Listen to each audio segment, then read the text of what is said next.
Propaganda تنقید کرنے سے باز رہے۔ دراصل وہاں پر عام شہریوں کی جو افغان شہری ہیں ان کی دیکھ بھال کے لیے ملا عبد الغنی برادر گئے تھے۔ آگے بڑھے ناظرین، جو آج کی تیسری بڑی خبر ہے یہ بھارت اور چین اور بھارت اور رشیا کے درمیان بڑھتی ہوئے تنازع کے حوالے سے ہے۔ ناظرین، تازہ رپورٹ سامنے آ رہی ہیں کہ پینگونگ جھیل پر چین کا قبضہ بدستور بڑھتا جا رہا ہے۔ اسی حوالے سے بھارتی حکومت اور فوج نے فیصلہ کیا ہے کہ وہاں مزید فوجی کمانڈوز بھیجے جائیں گے تاکہ چائنا کو وہاں سے نکالا جا سکے۔ ایک طرف سے تنازع بڑھ رہا ہے، فوجوں میں اضافہ ہو رہا ہے، دوسری طرف سے بھارتی حکومت دعویٰ کر رہی ہے کہ چین کے ساتھ اگلا جو مذاکراتی راؤنڈ ہے وہ جلد ہونے جا رہا ہے اور مذاکرات کرنا ضروری ہے تاکہ چین کو خطے سے نکالا جا سکے۔ لیکن چائنا خطرناک ٹیکنالوجی بھی استعمال کر رہا ہے، فوجوں میں بھی اضافہ کر رہا ہے اور بھارت سے علاقے بھی چھین رہا ہے۔ ساتھ ساتھ ناظرین، روس کے ساتھ بھی بھارتی تعلقات خراب ہو گئے ہیں۔ دراصل بھارت، جاپان، آسٹریلیا اور امریکہ کا جو کوارڈ ایک گروپ بنا ہے اس کے اندر بھارت کی ایکٹیویٹی کو دیکھ کر روس نے اب فیصلہ کیا ہے کہ چین اور پاکستان کے بلاک میں رہا جائے، جس پر بھارت کے اندر مودی حکومت پر شدید تنقید ہو رہی ہے کہ روس جیسے اتحادی کو بھارت نے کھو دیا ہے۔ سالانہ بنیادوں پر روس اور بھارت کی میٹنگ ہوا کرتی تھی، 20 سالوں سے یہ میٹنگ کا سلسلہ جاری تھا، لیکن اب پہلا سال ایسا ہے کہ بھارت اور روس کے درمیان سالانہ میٹنگ نہیں ہو رہی ہے، جس کے مختلف ہیلے بہانے بھارت کی جانب سے پیش کیے جا رہے ہیں۔ حقیقت یہ ہے کہ چائنا اور پاکستان اور رشیا یہ تینوں ایک بلاک میں آ چکے ہیں۔ پاکستان کے سی پیک منصوبے میں، گوادر منصوبے میں اور اسی طرح سے دیگر معاشی پروجیکٹ کے اندر روس شامل ہو چکا ہے۔ عسکری دفاعی تعاون بھی رشیا پاکستان کے ساتھ کر رہا ہے۔ آگے بڑھے ناظرین، جو آج کی چوتھی بڑی خبر ہے یہ ناظرین بھارت کے اندر کسانوں کی صورتحال کے حوالے سے ہے۔ امریکہ کے اعلیٰ عہدیداروں نے، سینٹ کے اراکین نے مائک پومپیو کو، سیکرٹری خارجہ کو خط لکھا ہے کہ کسانوں پر بھارت میں ظلم ہو رہا ہے، لہٰذا امریکہ مداخلت کر کے کسانوں پر ظلم رکوائے اور سکھوں کے خلاف جو کالے قوانین ہیں ان کو واپس دلوایا جائے۔ یہی وجہ ناظرین بھارت کے خلاف امریکہ کا پریشر اب بڑھنے لگا ہے۔ ساتھ ساتھ ناظرین بی جے پی دہشت گرد جماعت کی جانب سے کسانوں پر حملے کے لیے پلاننگ کی جا رہی ہے، جس کی سکھوں نے کہا ہے کہ اگر ان پر حملہ مودی نے کروایا تو مودی کو کاٹ کر رکھ دیں گے اور مودی کی حکومت کا تختہ بھی الٹ دیں گے۔ جبکہ ناظرین اطلاعات سامنے آ رہی ہیں کہ اپوزیشن جماعتوں نے مودی کی جو کالے قوانین ہیں، جو جھوٹ پر مبنی پروگرامات ہیں، ان کی شدید مذمت کی ہے اور جتنی بھی اپوزیشن جماعتیں ہیں انہوں نے کہا ہے کہ کسانوں کی حمایت جاری رکھی جائے گی جب تک کہ کالے قوانین واپس نہیں لیے جاتے ہیں۔ آگے بڑھے ناظرین، جو آج کی پانچویں بڑی خبر ہے یہ مقبوضہ کشمیر سے ہے۔ ناظرین مقبوضہ کشمیر کا پلوامہ کا علاقہ ہے جہاں پر بھارتی فوج نے درندگی کا مظاہرہ کیا ہے، نہتے شہریوں کو مارا پیٹا گیا ہے، سرچ آپریشن کے نام پر مزید 4 کشمیریوں کو گرفتار کر لیا گیا ہے۔ ساتھ ساتھ ناظرین فاروق عبداللہ نے کہا ہے کہ بھارت جتنے بھی سیاسی قیدی ہیں یا وہاں حریت پسند ہیں جیلوں کے اندر جن کو قید کر رکھا ہے ان کو رہا کیا جائے۔ بھارت مودی حکومت کشمیریوں پر ظلم ڈھانے سے باز رہے۔ اس کے علاوہ ناظرین اطلاعات سامنے آ رہی ہیں کہ مقبوضہ کشمیر کے اندر پیلٹ گھروں سے ایسے سینکڑوں بچے ہیں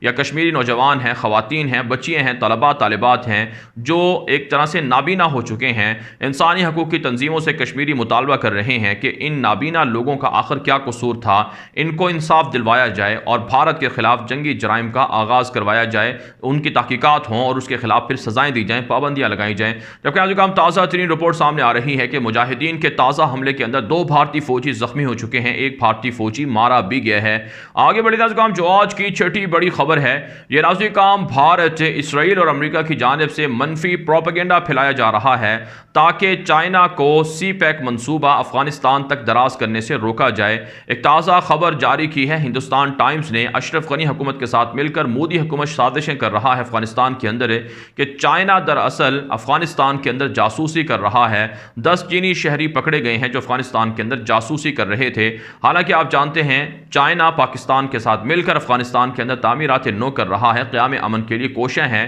لیکن اشرف غنی کی حکومت اور بھارت کی مودی حکومت مشترکہ طور پر چین اور پاکستان کے خلاف سازشیں کر رہے ہیں تاکہ گوادر پورٹ کو سی پیک کو افغانستان تک نہ پہنچایا جائے اور چابہار پورٹ کو ہی افغانستان تک پہنچایا جائے اور افغانستان کو ایران والی چابہار پورٹ کے اندر شامل رکھا جائے۔ آگے بڑھے ناظرین، جو آج کی 7ویں بڑی خبر ہے یہ ناظرین اسرائیل سے اور فلسطین سے ہے۔ تازہ ترین رپورٹ سامنے آ رہی ہیں کہ اسرائیل کی جانب سے امریکہ کے حال ہی میں دورہ کرنے والے chairman joint chief of staff general mark ملی کو پریشرائز کیا گیا ہے، ان کو ایک طرح سے دھمکیاں دی گئی ہیں کہ وہ آنے والی جو بائیڈن حکومت پر پینٹاگون کے ذریعے سے پریشر ڈالیں تاکہ ایران کے ساتھ امریکہ یا یہ جو آنے والی جو بائیڈن کی حکومت ہے وہ کوئی کوئی جوہری ڈیل نہ کرے۔ کہا جاتا ہے ناظرین کرام امریکہ کے اندر یہودیوں کا بڑا اثر و رسوخ ہے، پینٹاگون کے اندر اعلیٰ عہدوں پر یہودی فوجی جرنیل بیٹھے ہوئے ہیں۔ اسی حوالے سے اسرائیل ان فوجی جرنیلوں کے ذریعے سے آنے والی جو بائیڈن حکومت پر پریشر ڈال رہا ہے کہ نہ فلسطین کے ساتھ اور نہ ہی ایران کے ساتھ کسی بھی طرح کی نرمی نہ برتی جائے،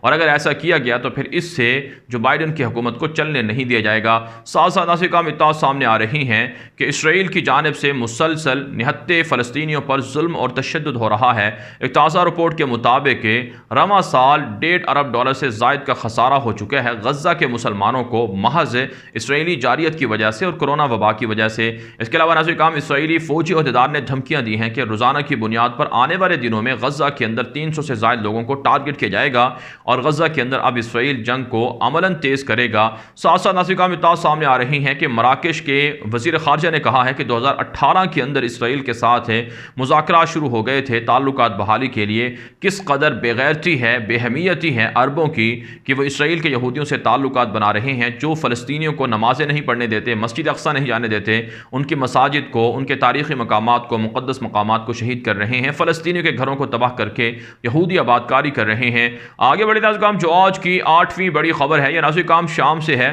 تازہ رپورٹ سامنے آ رہی ہیں کہ اسرائیلی فضائیہ نے، جنگی جہازوں نے شام کے اندر متعدد مقامات پر بمباری کی ہے، اور اسی طرح سے لبنان کے ساتھ متصلہ سرحد پر بھی بمباری سامنے آئی ہے، جس میں کئی اہم لوگ، کہا جاتا ہے ایران کے کئی اہم جنگجو مارنے کا اسرائیلی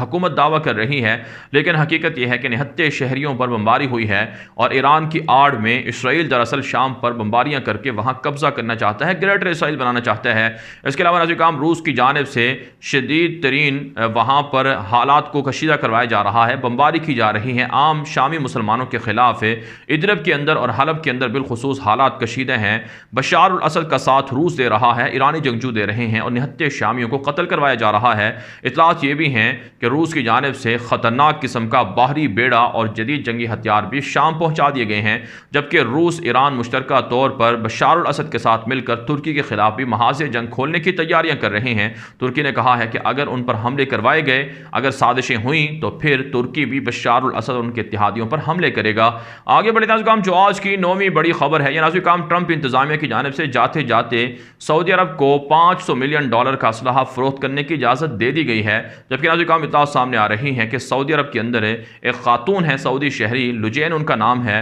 ان کے خلاف مقدمات چل رہے ہیں دہشت گردی کے، لیکن انسانی حقوق کی تنظیمیں اعتراض کر رہی ہیں کہ سیاسی مخالفین کو محمد بن سلمان نے جیلوں میں ڈال رکھا ہے، جبکہ کہا جاتا ہے کہ ان پر ٹارچر ہوتا ہے، تشدد ہوتا ہے، جنسی زیادتی بھی کی گئی ہے، جس کا عدالت نے مقدمہ خارج کر دیا ہے۔ اور اطلاعات یہ بھی ہیں کہ اسرائیل، UAE اور سعودی عرب کے درمیان ریلوے جو پروجیکٹ ہے، اس پر سعودی عرب کے منسٹرز نے بھی غور و فکر کیا ہے، اور سعودی عرب بھی اس پروجیکٹ کا حصہ بننے کے لیے تیار ہو چکا ہے، جو ایک طرح سے خاموش طریقے سے اسرائیل کو تسلیم کرنے کے مترادف ہے۔ آگے بڑھے ناظرین جو آج کی 10ویں بڑی خبر ہے، یہ ایران سے، آذربائیجان سے اور اسی طرح سے ناظرین ہالینڈ سے ہے۔ تازہ رپورٹ سامنے آ رہی ہے کہ ایرانی حکام نے کہا ہے کہ ان کے جوہری پلانٹس کی سیکیورٹی کو سخت کر دیا گیا ہے، جوہری پلانٹس کو زیر زمین کر دیا گیا ہے، اور ان کے ارد گرد سیکیورٹی کو، ہتھیاروں کو ہائی الرٹ کر دیا گیا ہے۔ اگر اسرائیل نے یا امریکہ نے حملہ کرنے کی کوشش کی تو پھر جوابی حملے کیے جائیں گے، اور سیدھے میزائل تل ابیب پر جا کر گریں گے، اور اسرائیل کو تباہ و برباد کر دیا جائے گا۔ ساتھ ساتھ ناظرین آذربائیجان کے صدر الہام علیف نے یونیسکو پر تنقید کی ہے کہ جو کچھ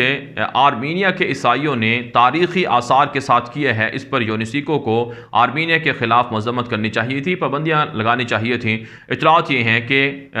جو آذربائیجان کے صدر ہیں الہام علیف، وہ ترکی کے ساتھ مل کر تعمیرات نو کر رہے ہیں، کاراباخ کے اندر جو کھنڈر بن گئے تھے ان کو بحال کر رہے ہیں، تاریخی مقامات کو بحال کر رہے ہیں، اور فوج اس وقت بھی لوگوں کی بحالی کے لیے، واپسی کے لیے کام کر رہی ہے، جبکہ آرمینیا کے اندر عیسائی وزیر اعظم کے استعفے کے خلاف مظاہرے جاری ہیں، اور مسلسل مظاہروں میں شدت آ رہی ہے۔ ساتھ ساتھ ناظرین ہالینڈ کے اندر ایک شخص نے وزیر اعظم کو قتل کی دھمکیاں دی، جس کے بعد اسے 40 روز تک جیل کی سزا سنا دی گئی ہے۔ بہرحال ناظرین دنیا بھر سے تھی آج کی 10 بڑی خبریں۔ ان خبروں کے حوالے سے آپ کی کیا رائے ہے؟ اپنی رائے کامنٹ کے ذریعے سے ضرور ہم تک پہنچائیں۔ مزید خبروں کے لیے آپ ہمارے ٹویٹر اکاؤنٹس دنیا میرے آگے اور غلام نبی مدنی فالو کر سکتے ہیں، اور اگر آپ نے ابھی تک ہمارا دوسرا یوٹیوب چینل غلام نبی مدنی سبسکرائب نہیں کیا تو اسے بھی سبسکرائب کر لیجئے، کیونکہ بہت سی معلومات اور ویڈیوز ایسی ہیں جو صرف آپ ہمارے دوسرے یوٹیوب چینل غلام نبی مدنی پر جا کر دیکھ سکتے ہیں۔ آج کے لیے اتنا ہی، اجازت دیجیے، اللہ حافظ۔